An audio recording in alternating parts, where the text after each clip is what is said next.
Hey guys, as many of you know, I'm a college student majoring in psychology. And what you guys may not know is that for the psychology major, the college makes us take an Introduction to Child Psychology course. Now, I'm interested in all areas of psychology, but I'm especially interested when it comes to children with how they respond to punishment and reward and whether they have an innate sense of morality. And after going through the entire semester, finally we had a class on morality. And as you guys probably know, I was tuned in like a hawk. Across the Bible, we see that God expects people to align with their moral intuition.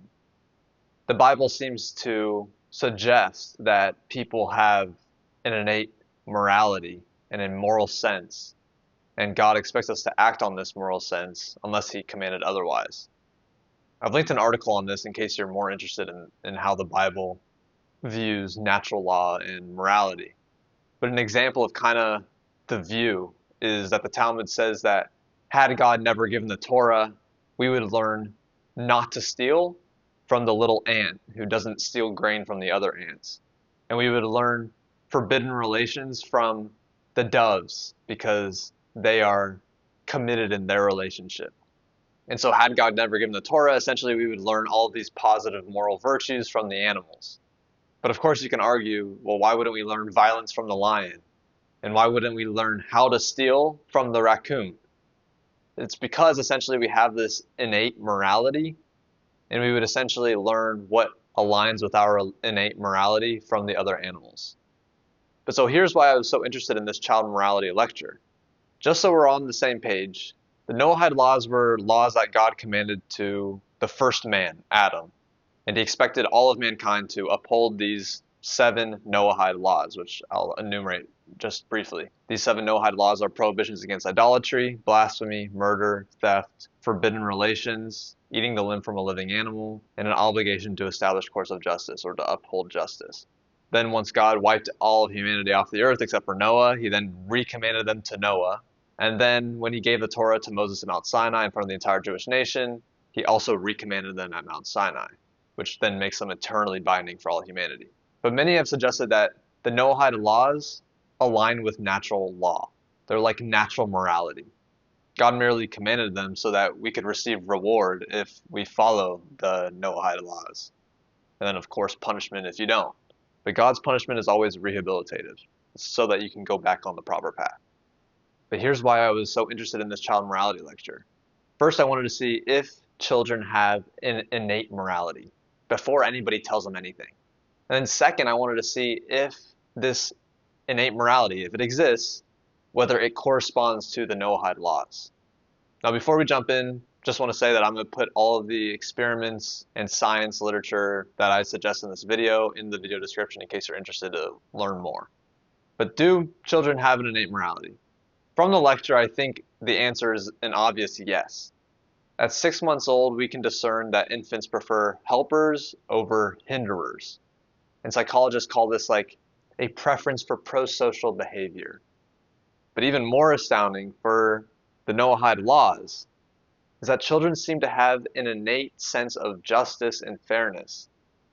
Now, many of these experiments are conducted with shapes that have googly eyes, but they act like humans essentially, and infants treat them like humans. But so in one study, infants preferred to watch an unfair shape be punished than the fair shape being punished. So they liked seeing the justice performed on the unfair shape. And this is at 10 months old, before anybody tells them what justice and right and wrong is. And you know what I was thinking when I heard this? I was like, this is evidence that humans have an innate preference for justice.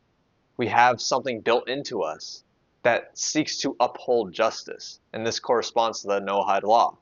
And there are other studies that demonstrate that infants have a notion of fairness, and they prefer things to be fair.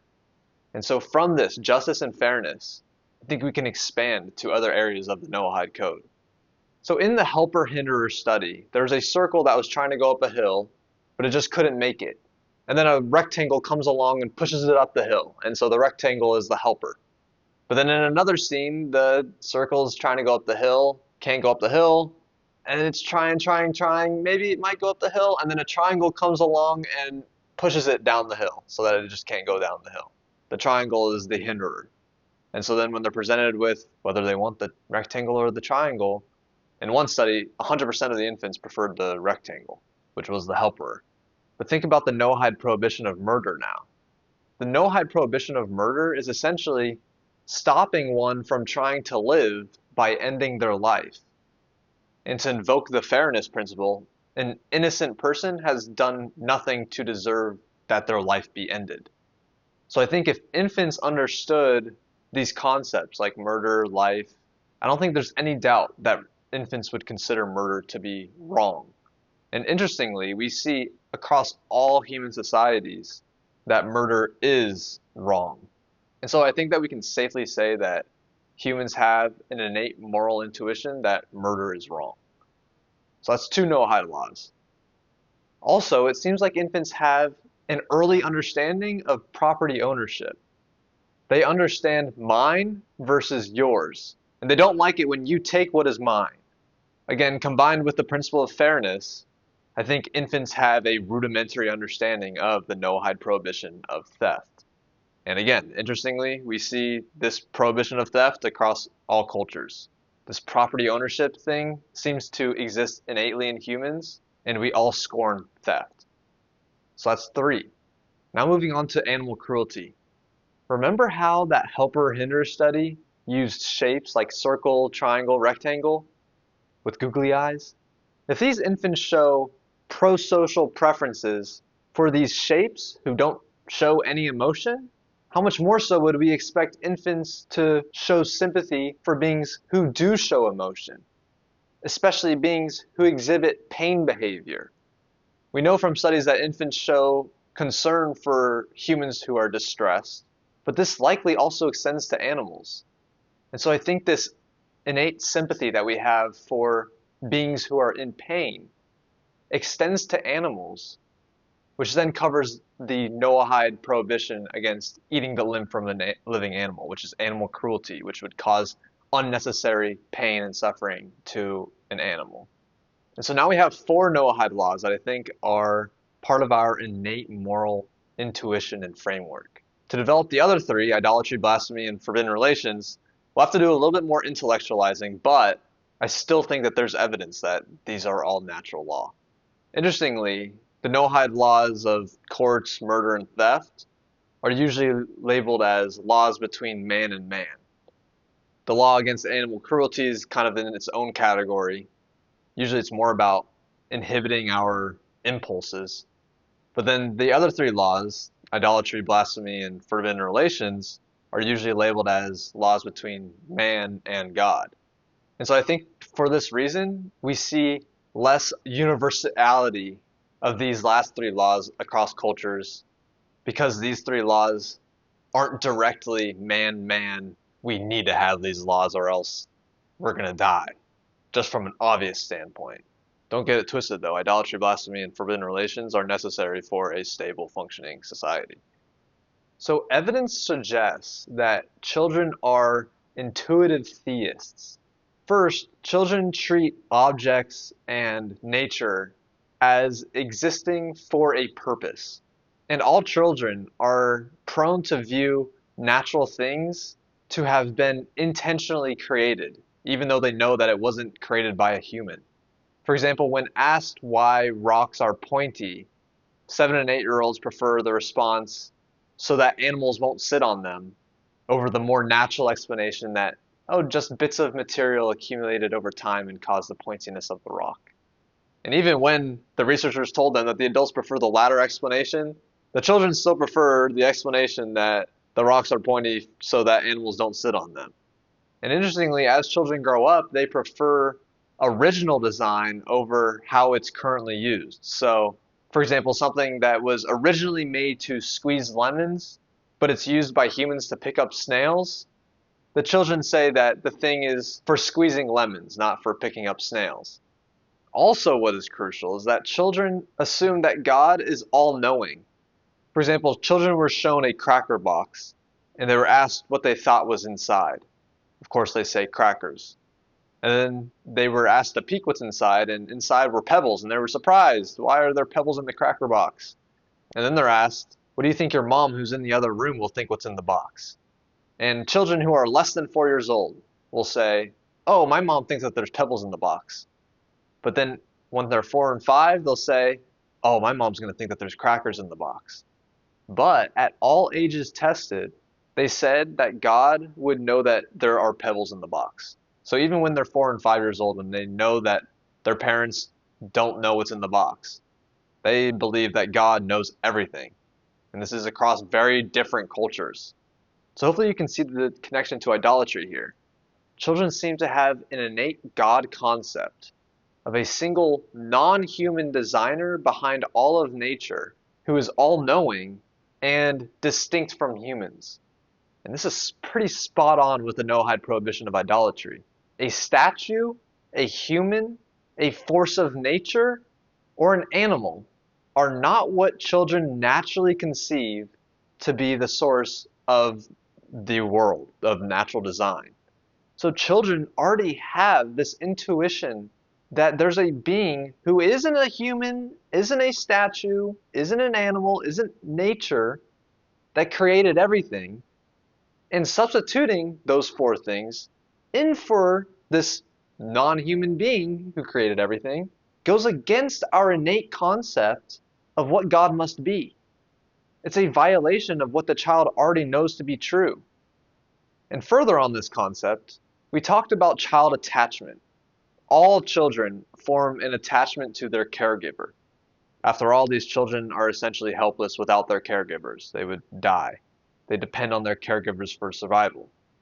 But given this innate attachment to their caregiver, who they depend on, I believe that if children grasped how much they depend on God, an innate attachment to God would then follow naturally.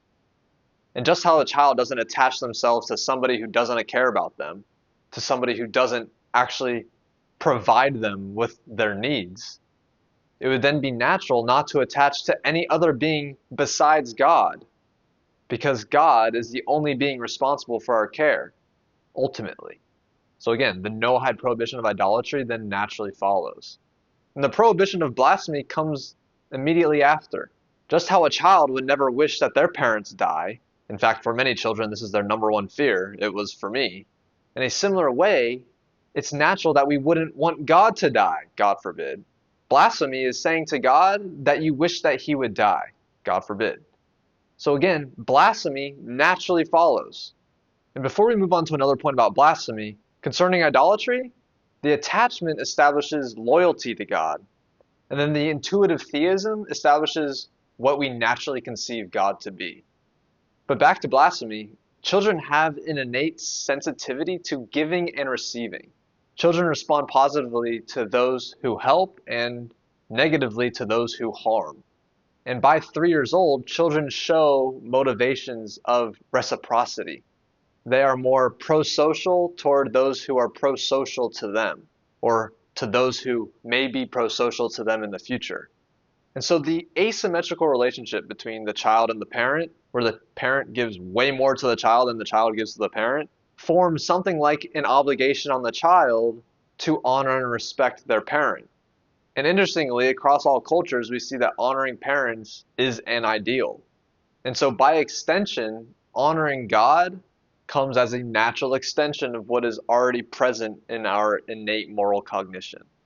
We can see that we have an obligation to honor those who give to us, and God gives everything to us.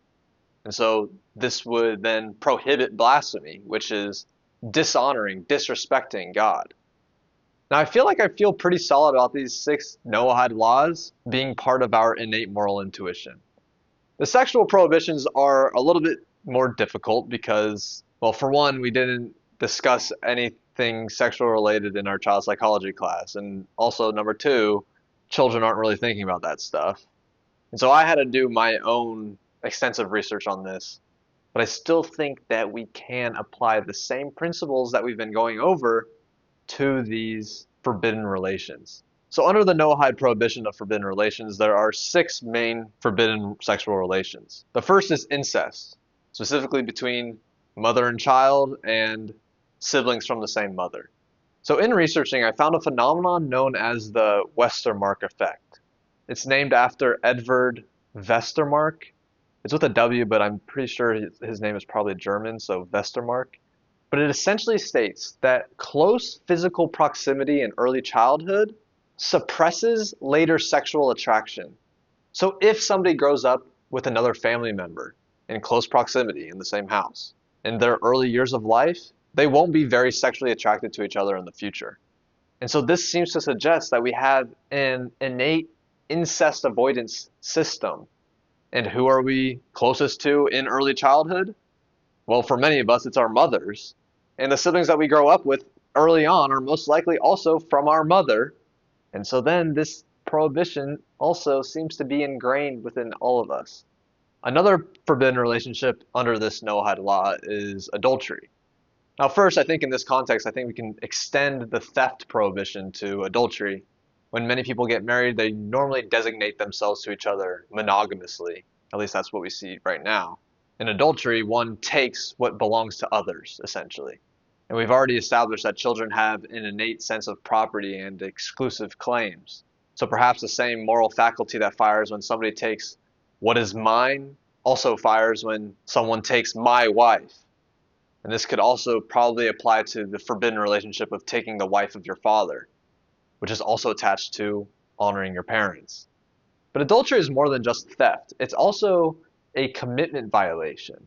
By the early preschool years, children track commitments and promises, and they have negative attitudes to promises that are broken, even when the promises don't involve them. And so this, I think, suggests an innate sensitivity to expectations and reliability in social relationships. We know that the infants who have the best prospects in life are those who are securely attached to their mother, when their mother's dependable, essentially. And I also think that breaking commitments falls under our innate preference for fairness and justice. Breaking a commitment is seen as unfair universally. But probably the most powerful point for the prohibition of adultery is that children show profound distress when their parents are in conflict or when their parents separate. This distress is universal, and this distress seems to run deeper than just a mere preference for stability. Children seem to have an innate preference for their parents to remain happily together forever. Two more forbidden relations. The first is bestiality. This is relations between a human and an animal. I think this bestiality could also fall under our innate sympathy for animals. Animals can't give consent, so we would be harming the animal, and thus bestiality is obviously wrong. But also, there's a concept of essentialism, which I think bestiality could also fall under. Children have strong essentialist intuitions about natural kinds. In other words, children treat species categories as having stable underlying essences. So for example, children believe that a raccoon that is painted like a skunk is still a raccoon, and an elephant that's raised by wolves is still an elephant, it's not a wolf. Children universally seem to have intuitions about natural order, intuitions about what belongs with what.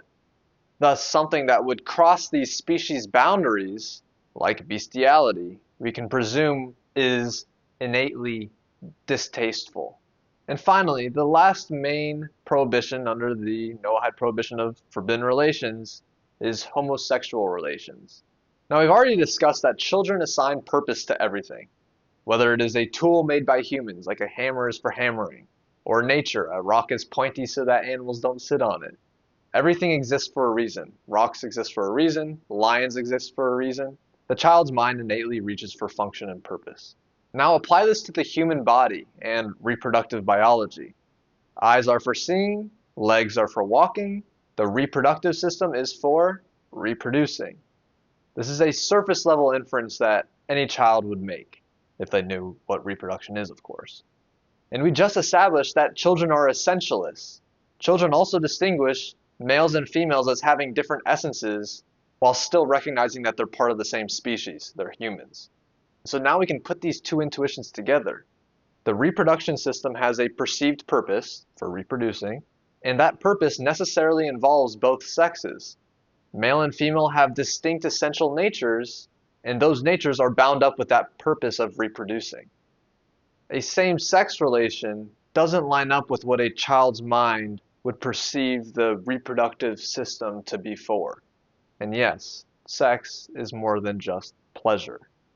So at this point, we've covered all of the Noahide laws. It seems like God, through whatever creative process you want to imagine, has created us with an innate moral compass that aligns directly with the Noahide code, with the 7 laws that all humans are supposed to follow.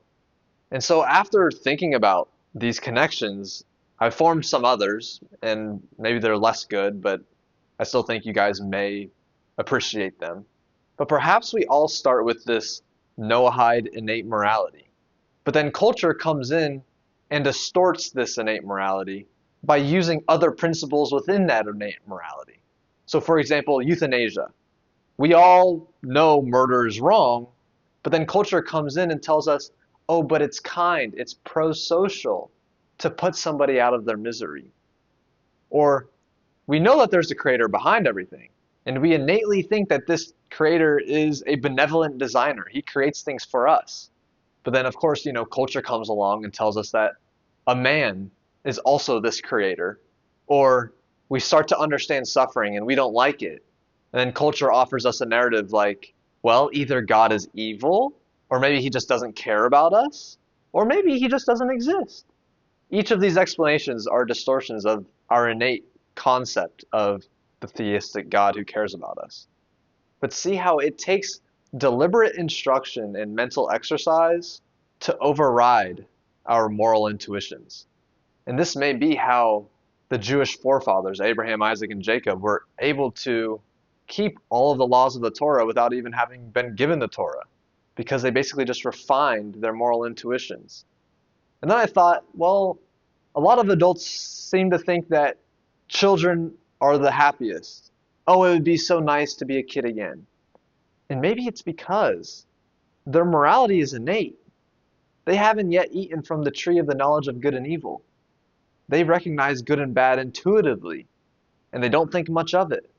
But then they grow up and are fed knowledge, and then their childlike bias then disappears or fades. And maybe this is what repentance is. In Hebrew, repentance is teshuvah, and it means return. We grow up with a clean moral compass, but then it becomes muddied later on. And so then maybe in repentance, we return to that innate moral compass. And then, of course, maybe this is also why God doesn't need to command every generation in the Noahide laws. He just needed to command Adam, and then Noah, and then Moses at Sinai. But people are just expected to know them because they're just part of us. It's part of who we are. When Cain murders Abel, he doesn't protest that he didn't know murder was wrong. Everyone knows that murder is wrong, even without a command. Anyway, these are just my recent thoughts. I don't know if they're truly right, but I feel like they're on the right trajectory at least. Let me know what you guys think. Again, it's only a matter of time before people start to wake up to the truth. Thank you for watching.